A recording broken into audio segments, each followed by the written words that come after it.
দর্শক দেখতে পাচ্ছেন ময়মনসিংহ শহরের অন্যতম একটি সুন্দর জায়গা সারিন্দা সবারই, যা কমরল বাড়ির সাথে অবস্থিত। আমার বাসা থেকে বেশি দূরে নয়, 5-7 কিলোমিটারের রাস্তা। হেঁটে গিয়েছিলাম আমরা। ভিতরে ঢুকতে একটা সুন্দর ফোয়ারা দেখতে পেলাম। ফোয়ারা খুবই চমৎকার, সাথে একটা বিল্ডিং। এখানে 4 তলা একটি রেস্টুরেন্ট আছে। সেই রেস্টুরেন্টে ঢুকে কিছু খেয়ে তারপরে টিকিট কেটে ভিতরে ঢুকতে হয়। না খেলে কিন্তু ওরা টিকিট দেবে না। তো এই যে দেখেন, রাস্তা দিয়ে আমরা ভিতরে ঢুকছি। কিছু দূর যাওয়ার পরে এই সুন্দর নয়নাভিরাম দৃশ্য দেখতে পাচ্ছি। এই যে দেখেন, কত সুন্দর চমৎকার দৃশ্য।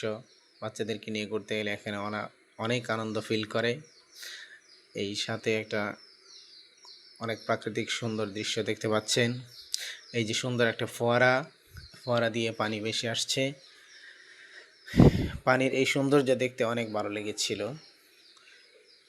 আমি এবং আমার পরিবারের সবাই গিয়েছিলাম। এই যে ঘাস কাটার যন্ত্র দেখতে পাচ্ছেন আপনারা, খুবই সুন্দর একটা জায়গা এবং হেঁটে যাওয়ার জন্য খুবই চমৎকার পরিবেশ। এই একটা লেক দেখতে পাচ্ছেন, এটার চারপাশে বসে থাকার অনেক সুন্দর জায়গা রয়েছে।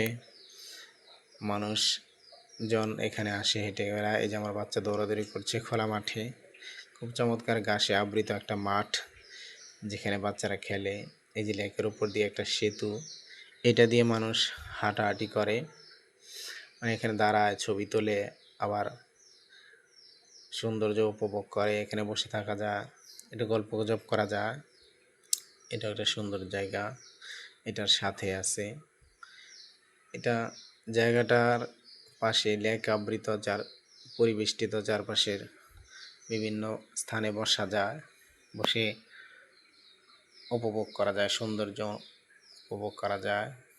দেখতে পাচ্ছেন একটা খোলা মাঠ, মাঠের পাশে একটা লেক। এখানে মানুষ যাওয়া আসা, হাঁটাহাঁটি করে, আনন্দ উপভোগ করে এবং খুবই সুন্দর একটা পরিবেশ। আপনারাও চাইলে সময় করে আসতে পারেন এখানে ময়মনসিংহ শহরে এই সুন্দর জায়গাটি।